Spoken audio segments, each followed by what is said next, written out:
Hey everyone, Scott Cunningham, aka Scott C Business on all social media. Today I want to talk to you about why you should be voting for witnesses on Steem and or why you should be proxying or referring to, someone who's writing digests or diving into it and researching a little bit more and sharing with everyone. So, let's dive right into it. I try to write witness reports at least once a month. There's a lot of people who write, why they're voting, for who they're voting, and you see that all the time. If you check, I'll link this, and it's one of my recent posts, like 2 posts ago. You can see, why I voted for these people and, what they do for the community as witnesses and why I support them, etc. And then I just talk a little about, refer to other reviews that people have written, as well as cover the things that I want to see change, talk about what I talked about in the last issue, and then comment on the latest hard fork changes. Now, as a witness, I see that there's a very small percentage of people who are actually voting. Now, here's the issue. When the voting system is based on your Steem power, the small people who have, very little probably think, whatever, my vote doesn't matter.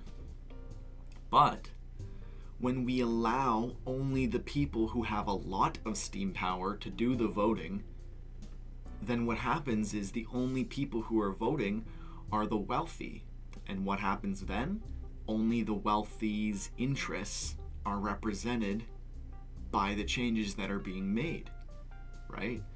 So if not more minnows and planktons and smaller level people who don't have as much power aren't voting, then they're not going to see the changes that they want to see. And this is a major problem that people aren't seeing, and they need to, get more involved in the voting process. And why should they? Well, it's super easy. It is very, very easy. All you have to do is type in ~witnesses after steemit.com / and then here you'll see you get 30 votes, and you'll see the top 50 witnesses that you can vote for, and then you can vote for other witnesses outside of that by typing in their name. Below at the bottom, you can set a proxy for your votes, so you can allow someone else to vote on your behalf if you can't be bothered.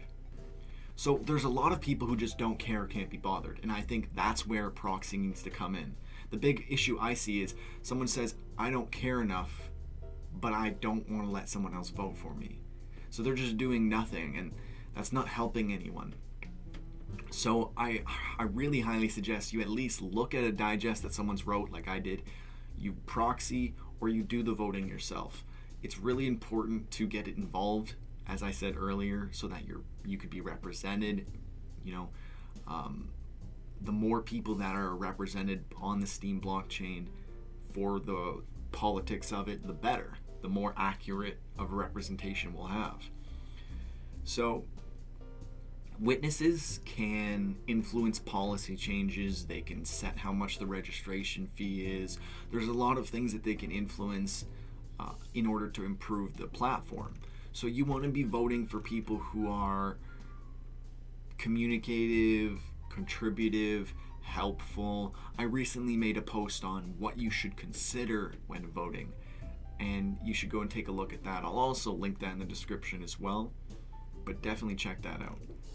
Now, again, why should you be voting? Why should you get other people to vote? It matters. It impacts the blockchain. It impacts you. It affects everyone. Unlike traditional democratic voting, you will vote for someone, they could screw up on the first day and you have to wait 4 years to do anything about it. With this, you can instantly vote or unvote, and you have 30 votes. So you have a lot of flexibility. And again, like I said, it's very, very easy to do. So there's really no excuse. You can do it from your phone, you can do it from your computer, whatever you want to do. It's very easy and accessible to everyone. And that's largely the point. Someone brought up to me, they said, couldn't there be issues if you have multiple accounts and you vote?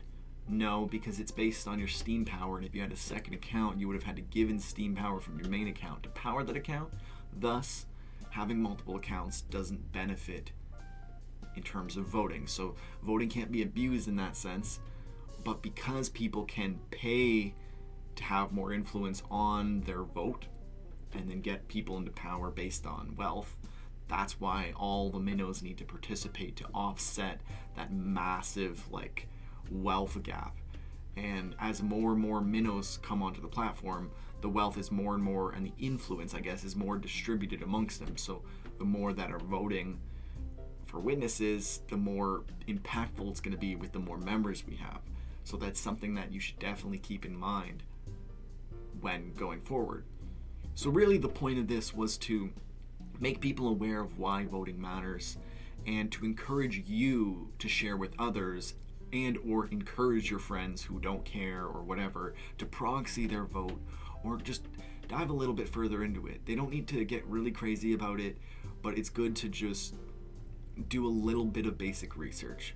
One thing that I think is important to note is, the top 50 are not the only ones that are good, and it doesn't mean that they're, a good witness just because they're in the top 50. That's why we have to be vigilant and, stay on top of who we think should be voted and who we should and who shouldn't. See, this person is disabled, but they're still 36 because people haven't been paying attention. They haven't gone and unvoted it. So that's something that I want to push for as a witness, is expiring votes. Because when someone's been disabled for 11 weeks, clearly, they shouldn't be the 36th top witness. If you're using SteemPlus, you can see incoming, outgoing votes and a vote summary for any person's profile, which is really, really nice. There's a bunch of different places where you can find information, but this is one that I prefer to go to. So here it says I'm inactive, but I'm actually not. I just missed my first block, even though, my price feed is only 23 minutes old because I keep updating, etc. But here you could see, votes cast, so you could see what I voted, who I voted for, and it'll tell you who's inactive and who's active. These are just flukes, so definitely keep that in mind. Sometimes people aren't actually inactive, so make sure you know, because that's again another big thing. If a witness isn't communicating why they might appear inactive, then you wouldn't know. So if a witness is bad at communicating, then they're most likely to end up losing votes. And then I can see the votes that I've received, or you can see the votes received by a witness as well. This will probably take a while to load because there's a lot more, so I just won't worry about that. But the point is, it's good to check and be aware of all these things. I'll quickly go on to Steemian witnesses as well. It's important to be aware of these things because it affects you, right? This is a lot more information. You can see everything from exactly how many vests they've got, how many votes, missed blocks, all that good information. But you should definitely keep up with this stuff. And again, share with your friends, bring up the awareness, encourage people to proxy or vote or do whatever to just stay active in the politics of the Steem blockchain. So hopefully this helped. If you gained something from this or you want to share this with someone else to get them going for voting, please please share, reshare, upvote, all that good stuff. Keep learning, keep earning, keep steaming. Scott C. Business. Cheers.